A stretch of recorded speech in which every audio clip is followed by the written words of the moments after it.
कुछ प्रश्न ऐसे होते हैं मित्र, जिनके उत्तर सबके सामने नहीं दिए जाते, जो केवल आत्मा से आत्मा को मिलते हैं। अब समय थम गया है, पूछो, क्या प्रश्न है तुम्हारे मन में?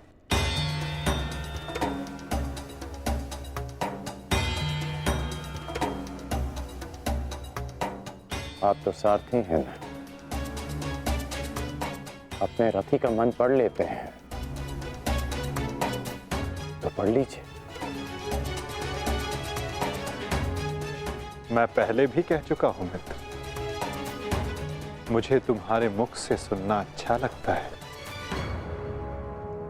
तो सुनिए, बताइए माधव, ऐसा क्यों होता है कि जो परिवर्तन की चाह रखता है उसे समाज का क्रोध क्यों सहना पड़ता है? समय तो स्वयं बदलता है ना, तो वो परिवर्तन का विरोध क्यों करता है? परिवर्तित होना समय की प्रकृति है मित्र, और परिवर्तन का विरोध करना अधिकतर लोगों की प्रकृति।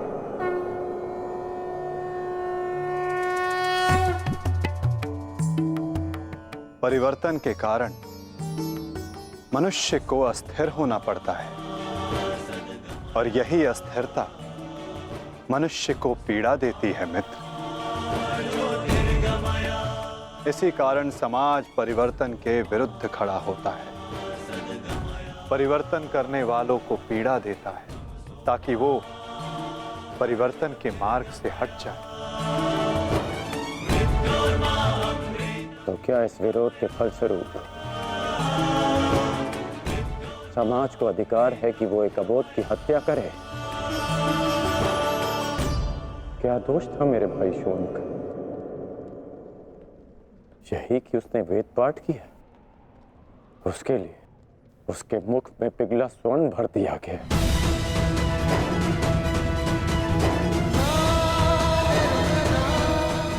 क्या कोई विद्या सीखना दोष है माधव? आप ही कहते हैं ना कि सबकी आत्मा एक है। यदि ऐसा है माधव, तो शरीर को जाति के बंधनों में क्यों बांधा जाता है? क्यों गुरु द्रोण ने मुझे जाति के नाम पर शिक्षा नहीं दी? मैं केवल और केवल राजकुमारों को ही शिक्षा देता हूँ। विश्व के इतने घातक अस्त्र होने के पश्चात भी रंगभूमि में क्यों मुझे प्रदर्शन करने से रोका गया? तुम्हें द्वंद्व की अनुमति कदापि नहीं मिल सकती। अर्जुन कुरुवंशी है, अर्जुन क्षत्रिय है, अर्जुन राजकुमार है, और तुम केवल एक सूत पुत्र हो। सूत पुत्र। क्यों हर बार मेरे कौशल को सूत पुत्र कहकर दबा दिया जाता है?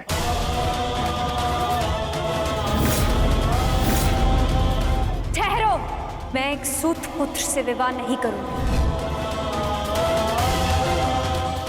बताइए माधव, क्यों होता है मेरे साथ ऐसा?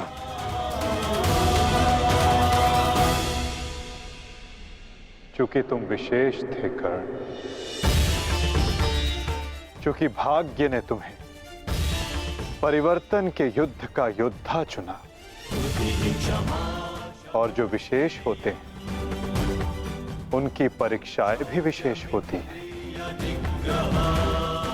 जो अग्नि बुझाने का प्रयत्न करते हैं उनके हाथ भी जलते हैं मित्र। तपाया स्वर्ण को जाता है ताकि वो कुंदन बन सके, ना कि ताम्र या लौह को।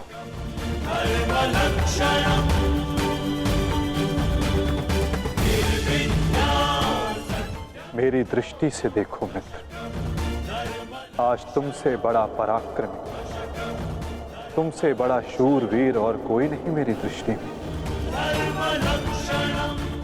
अर्जुन भी नहीं मित्र। परिवर्तन की चिंगारी जो तुमने संसार में लगाई है मित्र, वो एक दिन सूर्य बनकर समस्त संसार को अलौकित करेगी, संसार को आशा देगी। परंतु मेरे जीवन में आशा की किरण आप थे माधव, आप मेरी प्रेरणा थे। फिर क्यों अन्याय किया आपने मेरे साथ? आप तो जानते थे ना कि मैं सूत पुत्र नहीं हूं। फिर क्यों सदा मेरे और अर्जुन के द्वंद्व को रोका आपने? और आज भी युद्ध भूमि से दूर मुझे आप यहां ले आए। क्यों धर्म के रथ पर बैठकर आपने अधर्म का बाण चलाया? क्यों माधव?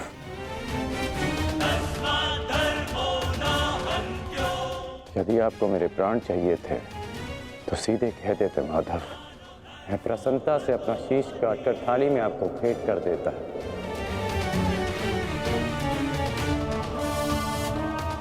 क्यों ये छल किया आपने? जब मैं रथ विहीन था तो क्यों मुझ पर प्रहार करवाया? क्या ये धर्म स्थापना है? क्या ये आपके अवतार का उद्देश्य है? बोलिए माधव।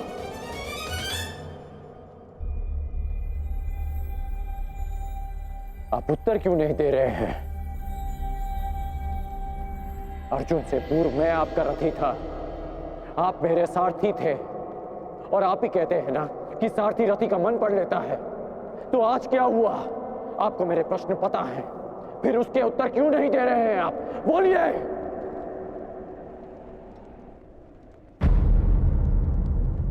सारथी और रथी भिन्न कहाँ होते हैं राधे?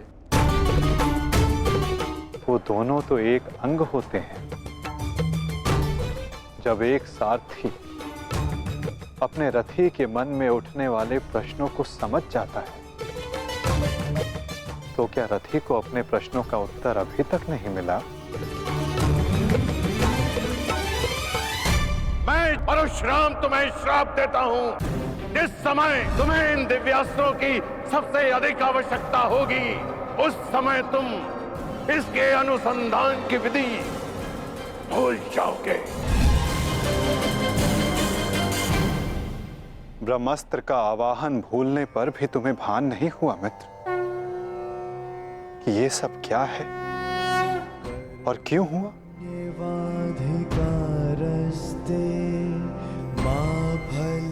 तुम्हें यहाँ खींच कर लाना मेरी विवशता थी मित्र। कर्म फल है दुर्भुः, ताकि परिवर्तन के इस शरीर पर श्रापों और पापों का बोझ उतारा जा सके।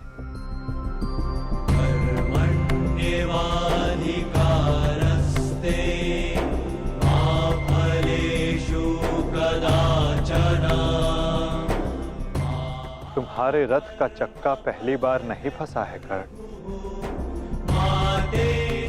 स्मरण है पहली बार तुम्हारे रथ का चक्का कहां फंसा था?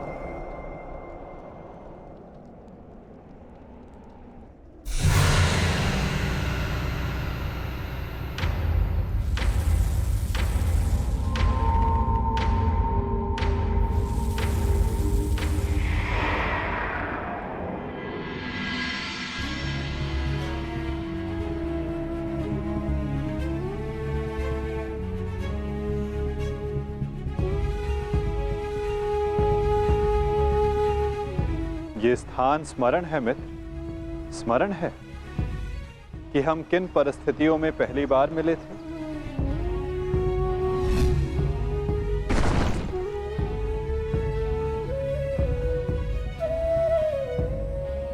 वर्तमान के कर्म भविष्य में फलदायी होते हैं अंगराज।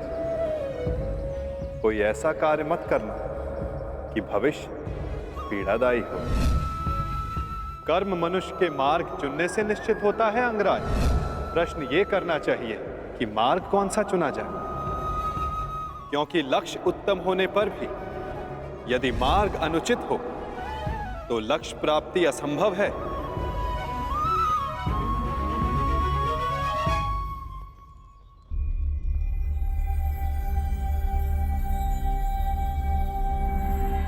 स्मरण है मुझे।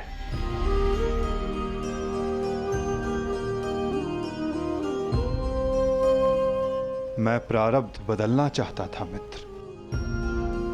किंतु दुर्भाग्य, समय प्रबल है।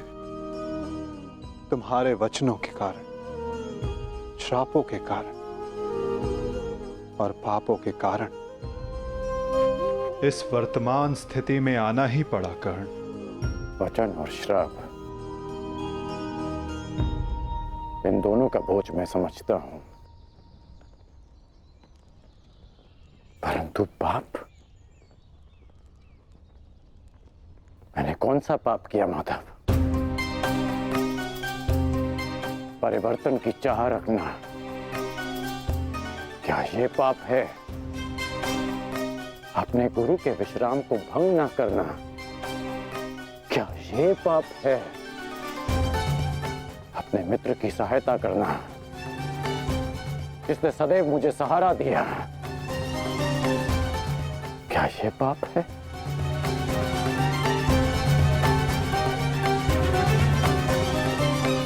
मौन क्यों हैं आप?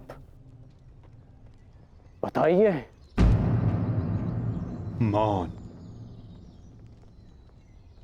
यही मौन तुम्हारा पाप था मित्र।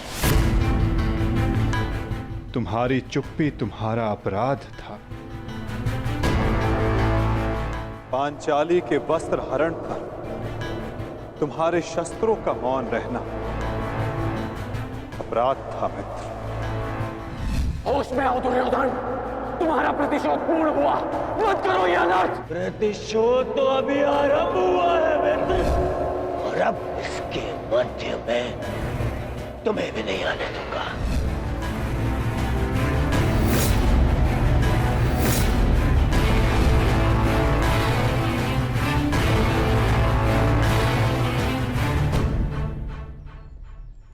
मनुष्यों से भूल होती है, स्वाभाविक है। पांडवों से भी हुई, किंतु वो मौन नहीं रहे।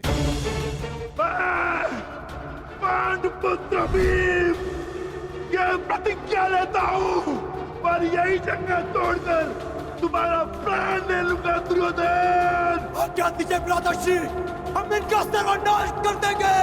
हाँ ज्येष्ठ, क्या तो हमारे प्राण ले लीजिए, जब हमें इनके प्राण लेने की आज्ञा दीजिए। अधर्म के विरुद्ध उन्होंने स्वर उठाया और इसी कारण मुझे उनके पक्ष में जाना पड़ा मित्र,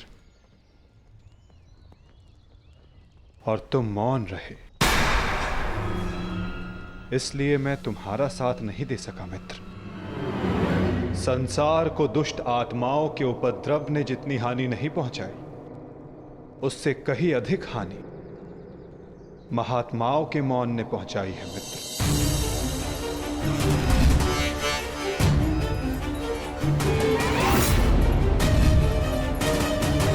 अभिमन्यु के वध पर तुम्हारा मौन पाप था मित्र।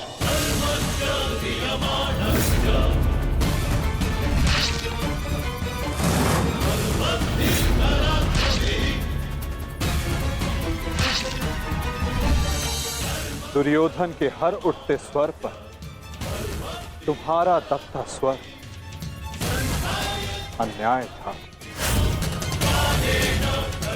स्वप्न केवल ऊंचा और शुभ होना महत्वपूर्ण नहीं होता मित्र, उस स्वप्न को पूर्ण करने का मार्ग भी शुभ होना चाहिए।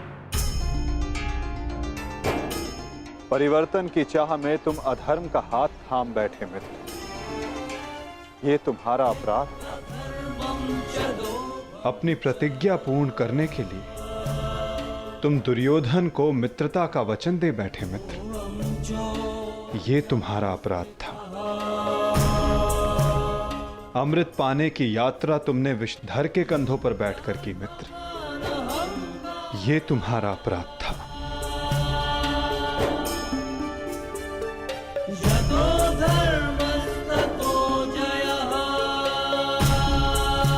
समय बहुत कम मनुष्यों को संकेत देता है कि उनका चुना गया मार्ग अनुचित है। मैंने भी तुम्हें कई बार संकेत देने का प्रयास किया मित्र,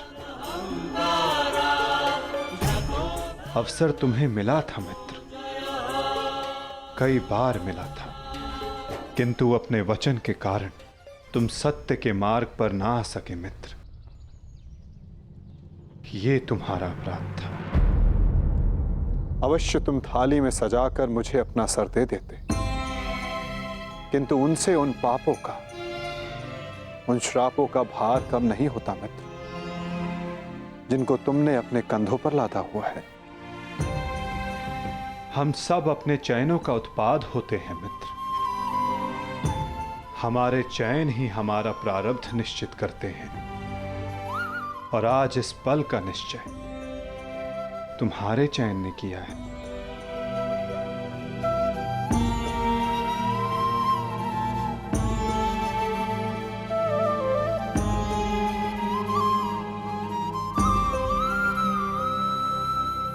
और मुझे देखो मित्र, मित्र के रूप में मैंने तुम्हारा चयन किया। इस कारण इस पीड़ा का भागीदार मैं भी बन रहा हूं। मैं तुम्हें सदा शांति देना चाहता था मित्र। तुम्हें इस जन्म में हर पाप से मुक्त कर देना चाहता था मित्र। इसलिए मैं तुम्हें यहां खींच कर लाया।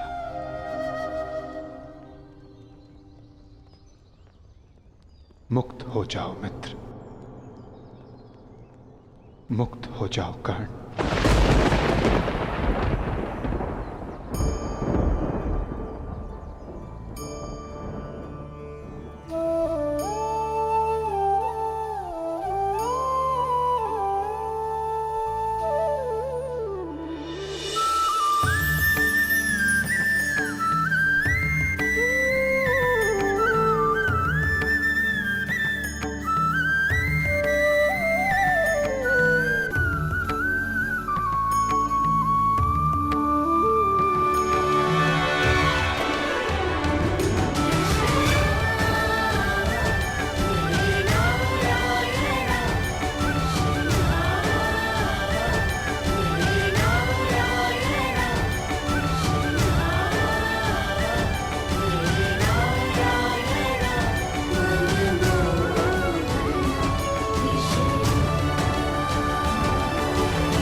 आपने उचित कहा है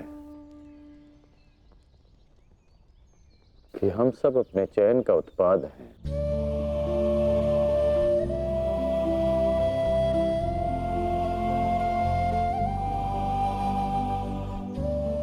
मेरा ये घाव भी मेरे चयन का परिणाम था।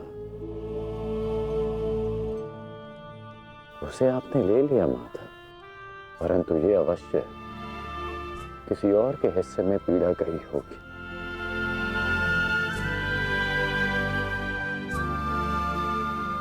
ये पीड़ा किसके हिस्से में गई होगी माता? उसे जो नहीं चाहता कि किसी और को पीड़ा सहनी पड़े। पीड़ा को टाला नहीं जा सकता मित्र,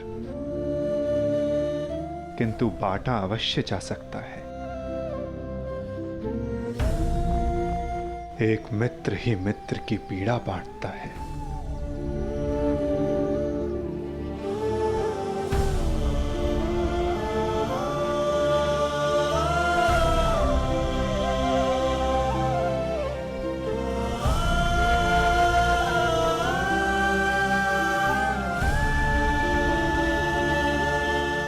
ये क्या किया माधव? ये क्यों किया आपने? तुम उस राजसभा को भूल गए मित्र, भूल गए कि ये युद्ध मैं ही हूं, और इस युद्ध में चलने वाला अस्त्र और शस्त्र भी मैं ही हूं मित्र। उन शस्त्रों से लगने वाला घाव भी मैं हूं, और उन घाव का उपचार भी मैं हूं। इस युद्ध में विजयी होने वाला मैं हूं, और मृत्यु का आलिंगन करने वाला भी मैं ही हूं मित्र।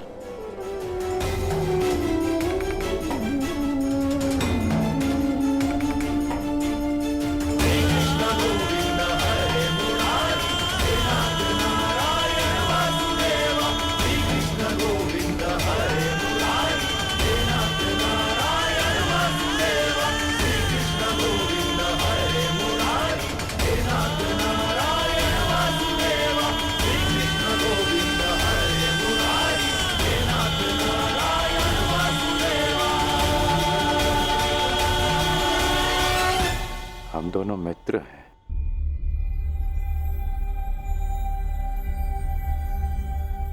इस लोक को छोड़ने से पूर्व मैं अपनी पीड़ा अपने मित्र को नहीं दे सकता।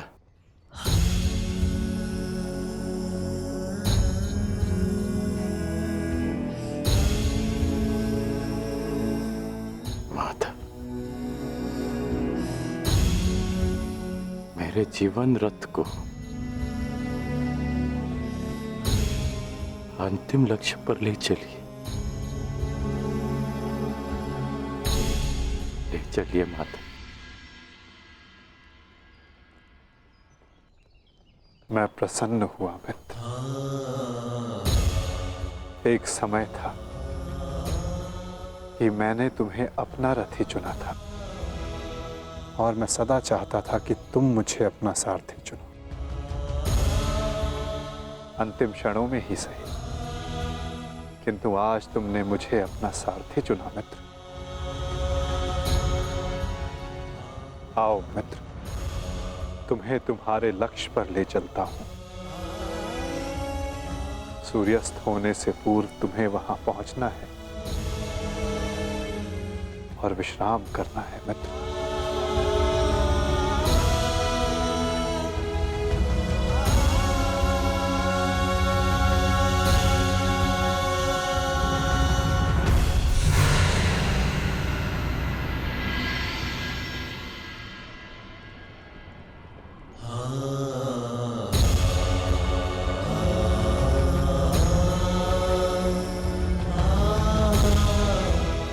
अपने चयन की नियति स्वीकार करने को सज्ज हो जाओ मित्र।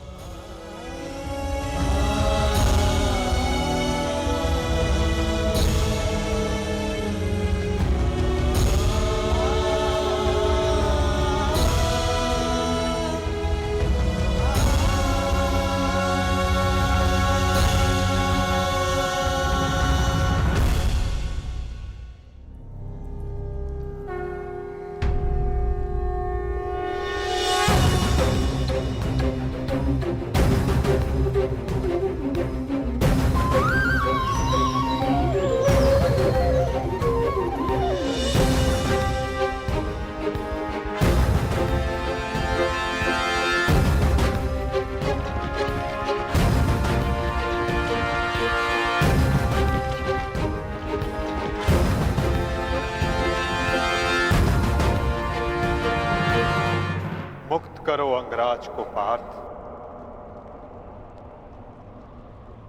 अंजलि का अस्त्र का प्रयोग करो।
बाण संधान करो पार्थ।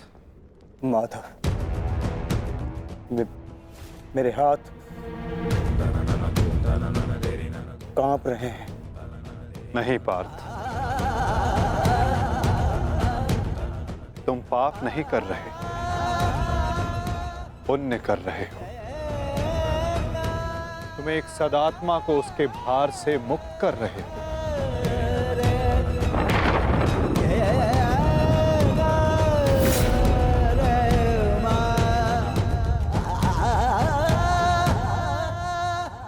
हे मृत्यु, तैयार यदि तू आने को, प्रसन्न मुखा। द्वार खुला है, तेरा स्वागत प्रसन्न मुखा।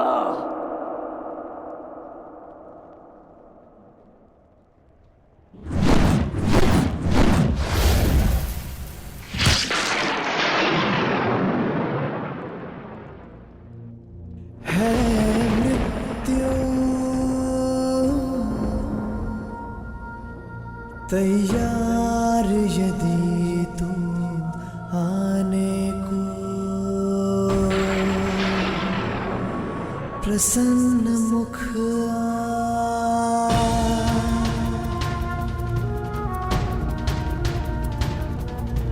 द्वार खुला है, तेरा स्वागत वीर खड़ा द्वारे अभयागत। द्वार खुला है, तेरा स्वागत वीर खड़ा द्वारे अभयागत।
हमारे देश ने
क्या अनर्थ कर दिया तुमने अर्जुन। इतने वर्ष तुमने इस युद्ध को रोक कर रखा, क्या कुछ और क्षण नहीं रोक सकते थे?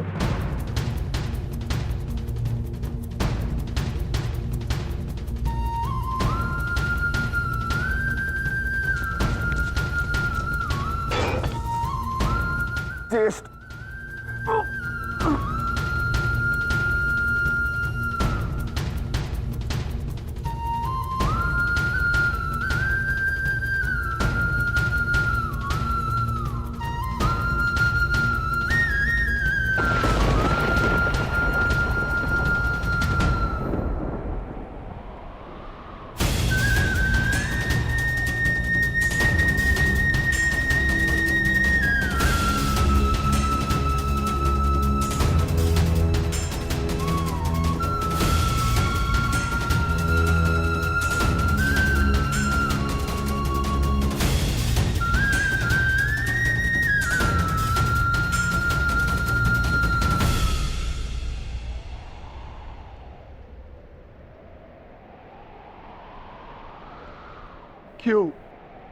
क्यों किया आपने ऐसा?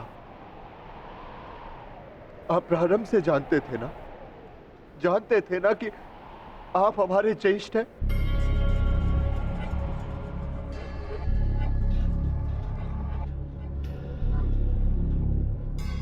इसीलिए कभी मुझे, कभी भीम को, कभी नकुल सहदेव और कभी अभिमन्यु को आप जीवित छोड़ते रहे।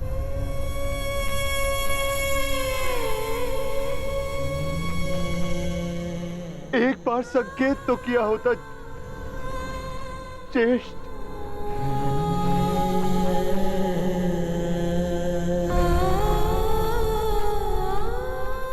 क्यों ज्येष्ठ, क्यों नहीं रुका आपने? उस हर पल मुझे, जब मैंने आपके जन्म पर प्रश्न किए, क्यों नहीं आपने अपने बाणों से मेरा मुंह सील दिया? क्यों ज्येष्ठ?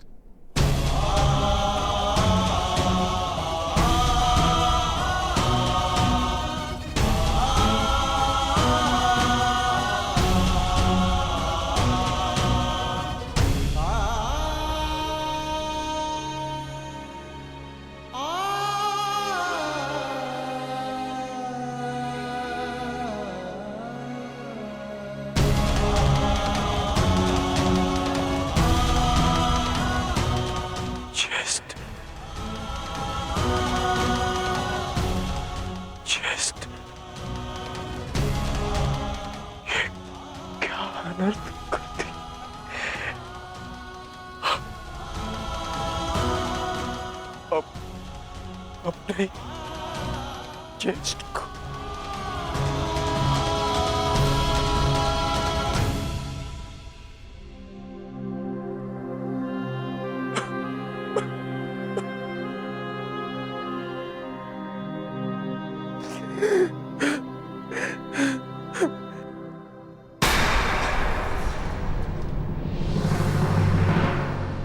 माधव को निहत्था है।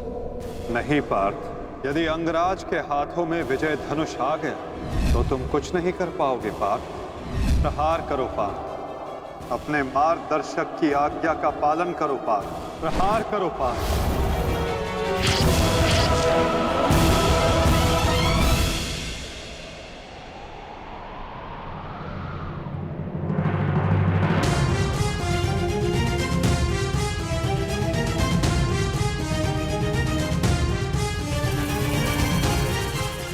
मुक्त करो अंगराज को पार्थ। अंजलि का अस्त्र का प्रयोग करो। माधव, मेरे हाथ कांप रहे हैं। नहीं पार्थ, तुम पाप नहीं कर रहे, पुण्य कर रहे हो। तुम एक सदात्मा को उसके भार से मुक्त कर रहे हो।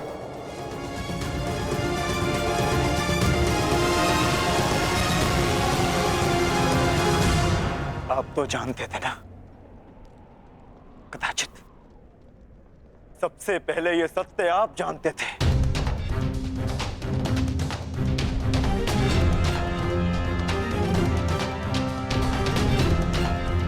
तो फिर क्यों क्यों नहीं बताया आपने मुझे? क्यों ये प्रारब्ध चुनने के लिए विवश किया आपने? क्यों मेरे मस्तक पर अपने ही ज्येष्ठ के हत्यारे होने का कलंक लगवा दिया आपने? क्यों?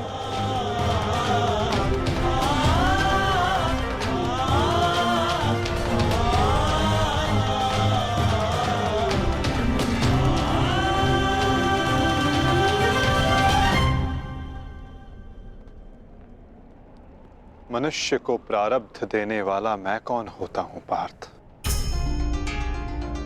मनुष्य को प्रारब्ध उसके चयन, उसके कर्म देते हैं पार्थ।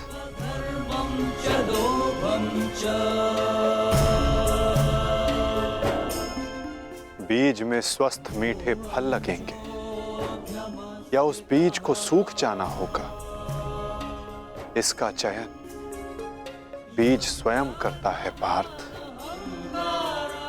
अपनी धारा चुनकर।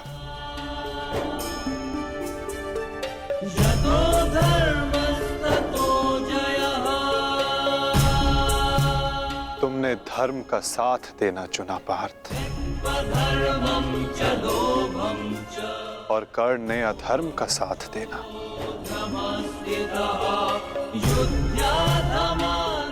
मैं क्या करता? तुमने अन्याय के विरुद्ध स्वर उठाया और अंगराज मौन रहे।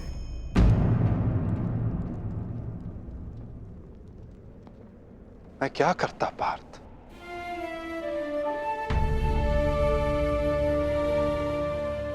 मैंने कई बार विकल्प चुनने के अवसर अंगराज को दिए पार्थ,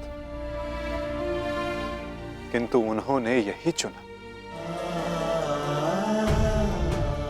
मैं क्या करता?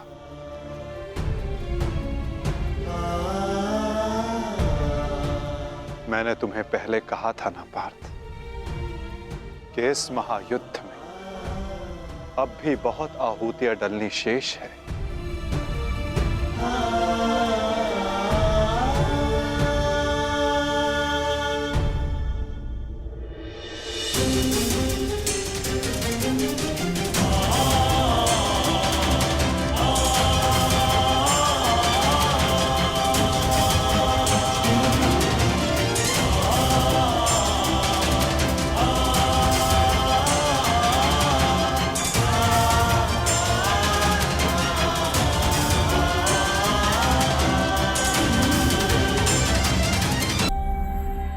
मैंने तो केवल तुम्हारे ज्येष्ठ को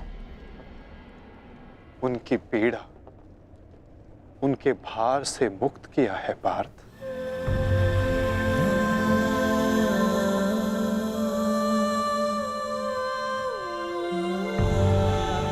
परंतु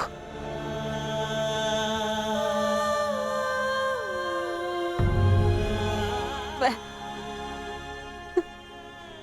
पुत्र हत्या के बोझ से कभी मुक्त नहीं हो पाऊंगी।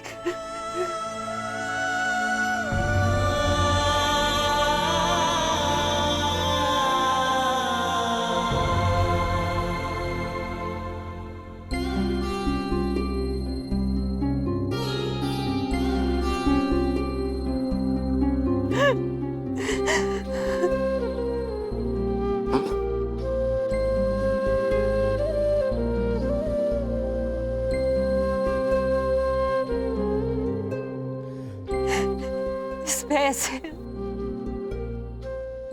कि कहीं समाज मुझे न त्याग दे, मैंने तुम्हें त्याग दिया। कि समाज कभी एक कुंवारी कन्या को स्वीकार नहीं करेगा। एक माता ने अपने हर्ष को त्याग दिया और ये बोझ एक कांटा बनकर मेरे हृदय में चुभता रहा। और आज देखो, जब ये कांटा निकला, कैसे रक्त बह रहा है मेरा।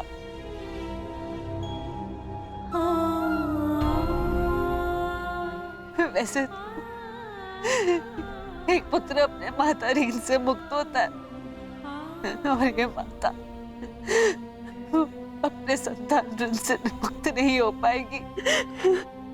अश्रु नहीं माता, अश्रु नहीं। मैं आपकी पीड़ा समझ सकता हूँ।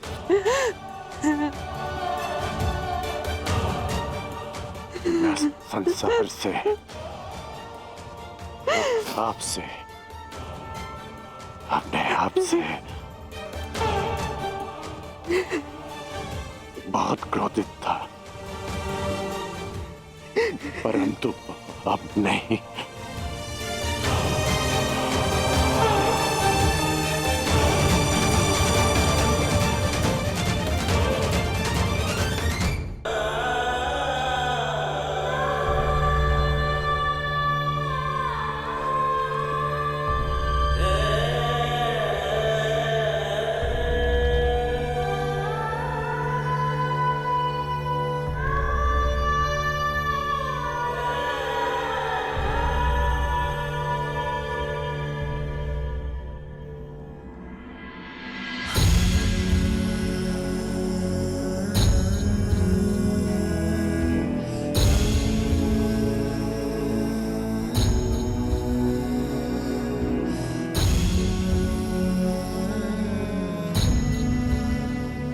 मैंने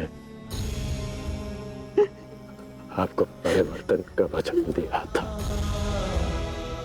पर मुझे विश्वास है कि मेरे पश्चात परिवर्तन का अध्याय प्रारंभ होगा।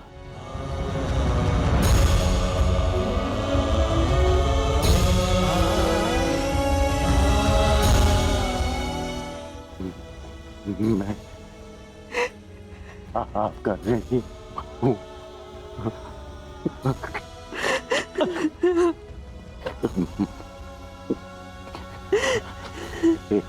संतान 100 जन्म लेकर भी अपनी माता का ऋण नहीं चुका सकती। मुझे गर्व है कि मैं इस संसार में राधा कर्ण के नाम से जाना चाहता हूँ।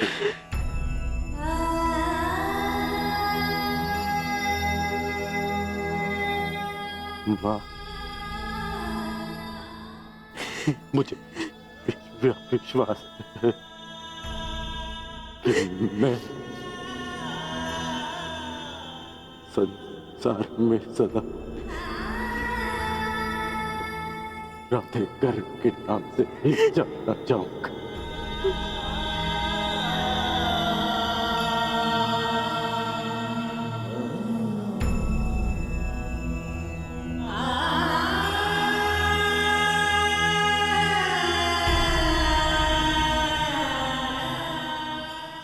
प्रसाद,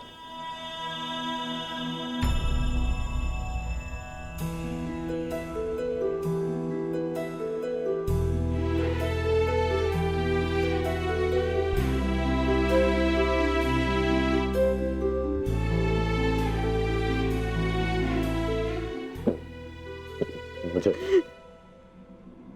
क्षमा करना। सदा मैंने तुम्हारा साथ देने का वचन दिया है और तुम्हारा साथ नहीं दे पाता। स्मरण है, हम पहली बार रथ के पास ही मिले थे, अंतिम बार भी रथ की छाया में ही है। अपनी अंतिम यात्रा पर निकल रहा। इस बार तुम्हें सारथी नहीं बना पाऊंगा।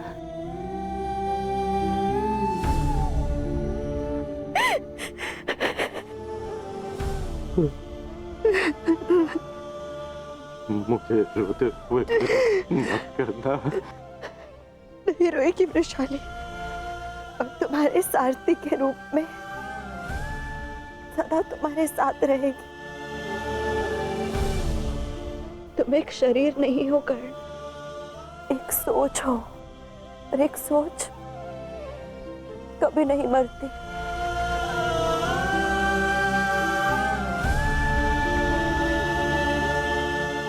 मैं वचन देती हूँ कर्ण, मेरे अंतिम क्षण तक तुम्हारे स्वप्न को अपने आंखों में जीवित रखेगी ये वृषाली।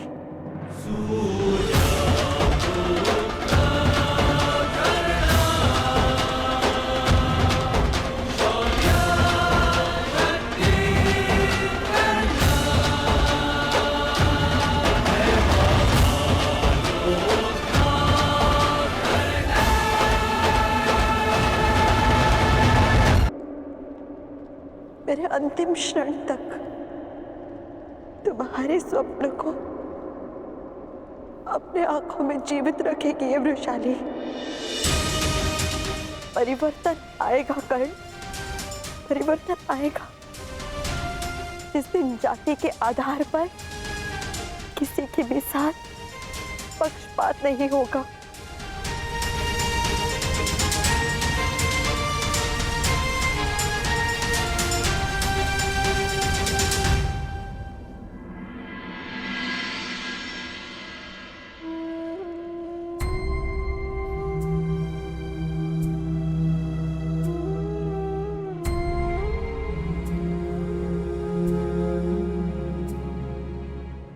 अंगराज,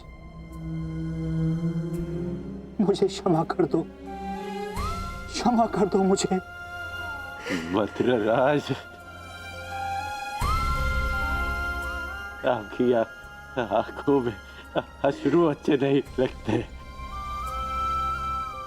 मत रोइए, अपने रथी की अंतिम इच्छा पूरी नहीं करेंगे।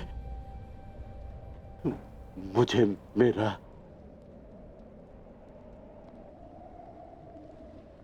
विजय धनुष दे दीजिए।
राधे कर, मैं सूतपुत्र कर, मैं परशुराम शिष्य कर,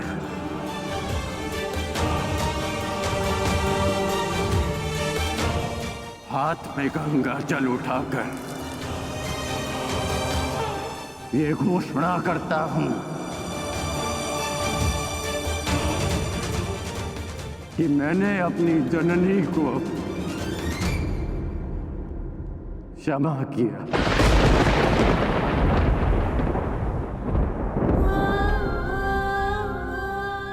मैंने अपनी माता को क्षमा किया।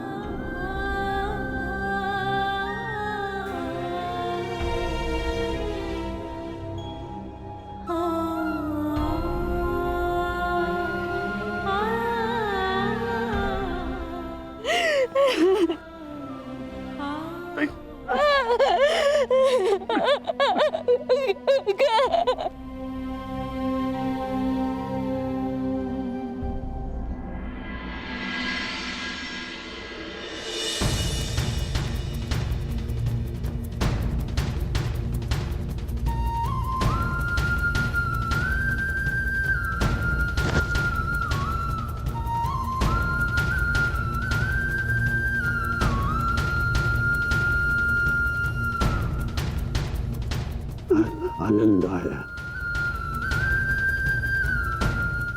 तुमसे द्वंद करके। अनुज,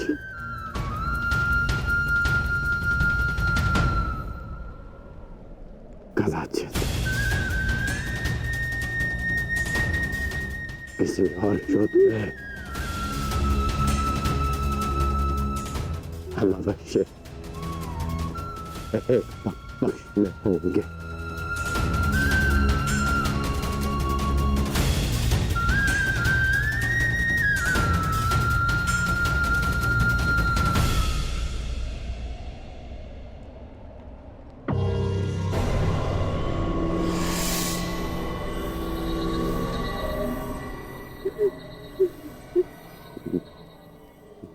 मित्र, मैंने अपना वचन पूर्ण किया। आज एक धनुर्धर कौन थे मारा गया। बस बस बस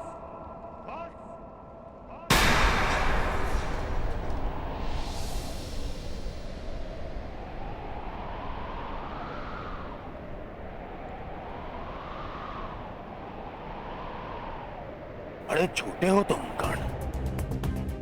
छल छल किया तुमने मेरे साथ।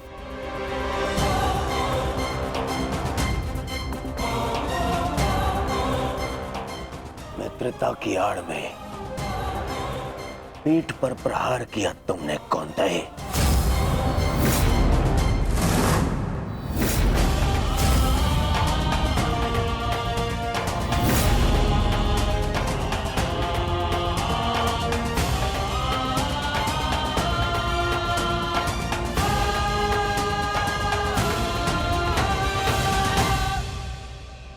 अरे हाँ,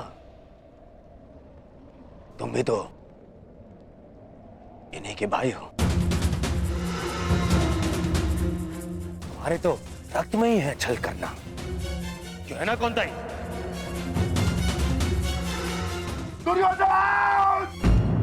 कौन रहा हो भीम? इस समय मैं अपने सेनापति से बात कर रहा हूं, कोई बीच में नहीं आएगा, अन्यथा यही युद्ध समाप्त कर दूंगा मैं।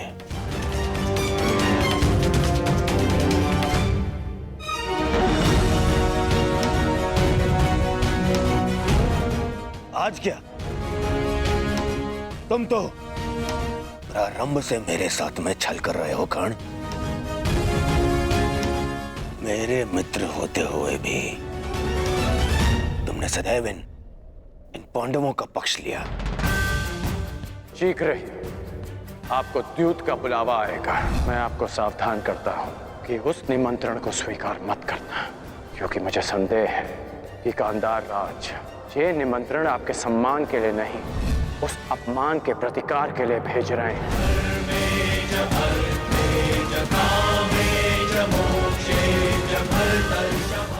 तुम ही थे ना जिसने इन पांडवों को अज्ञातवास में जाने में सहायता की। कौन है वहां पर पांडव है क्या? वो तुम ही थे जिसने द्रौपदी वस्त्र हरण के समय मेरे विरोध में स्वर उठाया। काशी हो या शत्रु, एक स्त्री का मान भंग नहीं किया जा सकता, और वो एक कुलवधू है।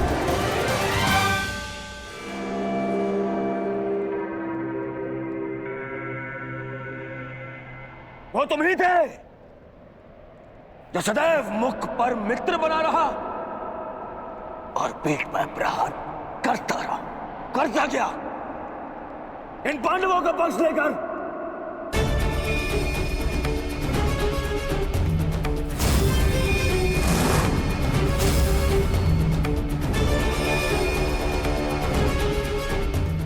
मामा श्री ने मुझे समझाया था कि तुम पर विश्वास नहीं करना चाहिए। स्मरण करो कि किस प्रकार उसने हमारी हर चाल में बाधा डालने का प्रयास किया है दुर्योधन। चाहे वो द्यूत सभा हो या विराट युद्ध, अपने मन को टटोलो दुर्योधन। विश्वास खाते है तुम्हारा मित्र कर्ण। मेरे हृदय ने कभी यह बात स्वीकार नहीं की।